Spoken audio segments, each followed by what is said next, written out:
Alright, hello everyone. This is DayTraderRockStar for the 10-4000 watch list for the week of March 22nd. And the first thing we're actually going to do is go over last week's watch list. This is the 10-4000 watch list for last week. And again, it can be seen on the site. It's color-coded, meaning when we put out the watch list, or when I put out the watch list, if the buy trigger gets hit, it will turn green, and if the target gets hit, it will turn yellow, and if the stop gets hit, if there's a stop, it will turn red. So in this case, last week we've had 1, 2, 3, 4, 5, actually 6. This CRK also hit, but it wasn't set right up in the back, but the CRK should be yellow too. 1, 2, 3, 4, 5, 6. Six triggers and 6 hits out of a lot of different stocks here. A lot of them are triggered and still on their way to the target. Some of them didn't get triggered. So what we want to do is basically just go over these charts and see why they set up and why they moved and why they didn't move. All right, so we're going to start off fast. We're going to start off right from the top. BlackRock, BLK. And BlackRock was a pretty decent setup here with the stochastics getting oversold. We're right on the 200 period moving average. This has been working good for quality stocks. And we started our position early on BlackRock. We picked it up there. Also had a buy trigger if it dropped down to 205. It never really dropped down, but because we're in it, the pattern actually moved up here nicely. And actually, I do expect this one to continue moving. So there's a nice 3-day consolidation here, and I would be considered buying that on a break of that consolidation. So we'll look at that one for this week also. That's a BLK, so that hit the target. There's some cheapies on here, which we just threw in as a cheap plays. They didn't really move, and that's just a good educational tip right there. Try to stay away from the cheap, rather unknown names in the market, and you're going to do much better. If you stick to quality names, you're going to see the patterns play out. Stick to, stocks under $5, you're going to have more issues with everything. So again, the China back didn't really move here. The CRK, this was a nice channel trade, a natural gas channel trade, even though natural gas was kind of negatively talked about in the news. We had that we got in right here at the midpoint of this channel, and it moved right up to the top of the trend line, where we sold at. So that was actually the target right at that level. And actually, I checked the time in sales, and we actually hit that level. And then from there, it actually came right back. So another important thing is, when you go into a trade, even though you have a good pattern, understand why you're getting in a trade, but also understand why you're getting out of a trade. So, this downward trend line needs to be sold into until it proves otherwise. Stochastics still are in this choppy bottoming patterns, but down the road, this is going to be another good trade on CRK. Change U. This one's an interesting one. It didn't trigger yet, but I think it's going to trigger this week. A nice and slanted inverted head and shoulders pattern on CYOU. So very nice pattern. This looks really good. Again, the trigger's still probably going to be held here, and it's going to be even a tighter consolidation here. Stochastics look good, so a break of that, probably 2250 area would be a buy trigger on Change U to going into this week. Dollar General.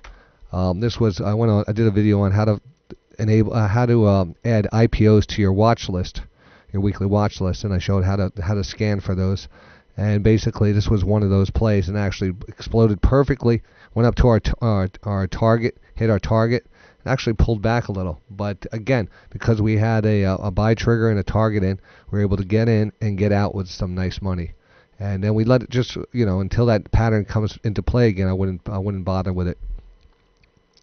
DGX. DGX, another perfect slanted inverted head and shoulders pattern. We saw this pattern. I banged the table on this oversold stochastic, and you can see the move from that. So actually went up.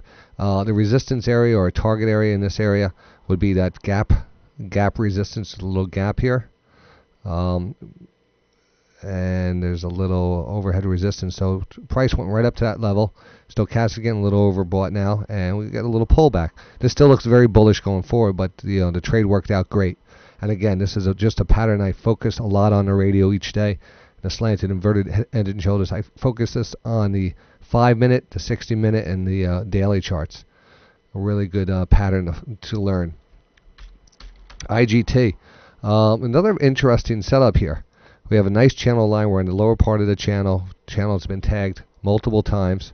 So it's a valid channel. And right now we've got to push up on the stochastics, and the trade is, it's working.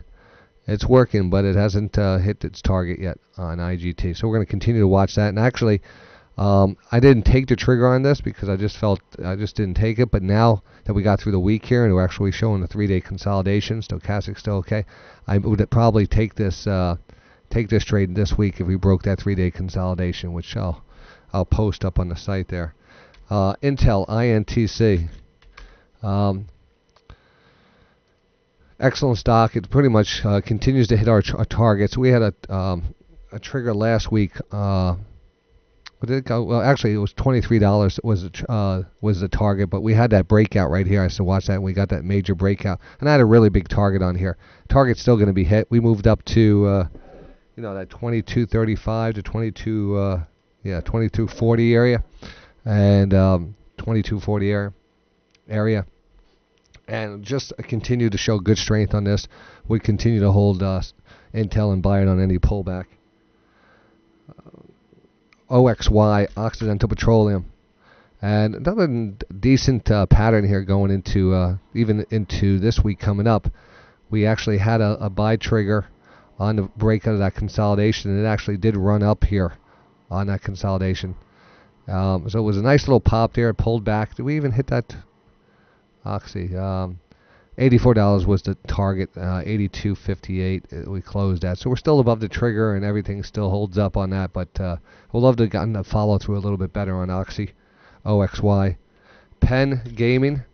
Another great setup here. Again, this was more of a pullback to the 20-period moving average entry here.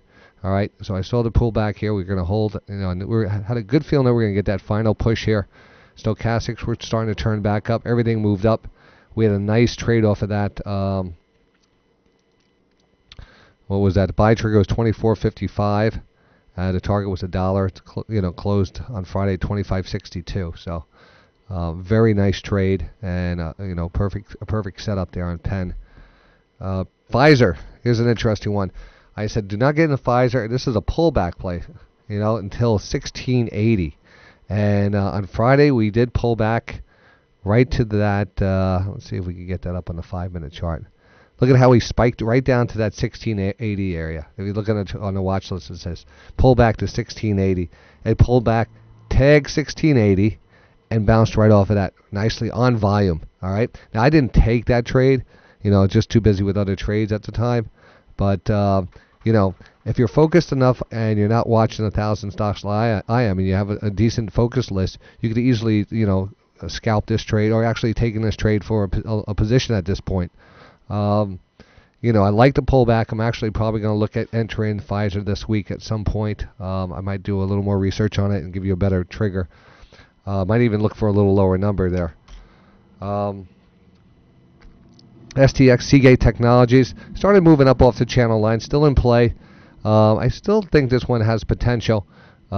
Western Digital was the other one that we had on the storage, and this one actually moved up nicely, hit the 50-period moving average. We had a target of, what did I have the target on that? $39.17, $40 was the target, and I think we moved up to that $40 level.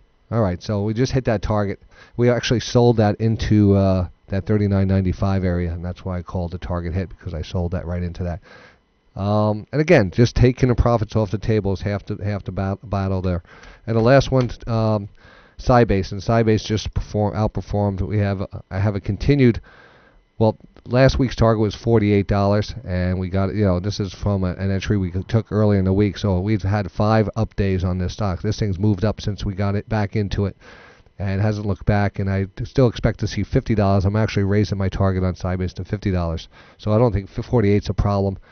And that's it for last week's watch list. Now I'm going to get out this week's watch list, which has a whole bunch of new stocks and some good setups on it. So let me finish recording that and send that out. You can find that watch list on DayTradingRadio.com under the 10 for 1,000 watch list, which is basically 10 stocks that are formulated and based on technical analysis to usually move more than a point or more to generate $1,000 revenue a week. Now, again, I put usually more than 10 stocks on there, and some of them don't get hit this week. To have your triggers and targets hit within a 5-day period on all 10 stocks is pretty hard. But we've been doing really well, getting at least 5 to 6 of them hit each week, and then the next ones get hit the following week. So I'm looking forward to getting this next watch list out.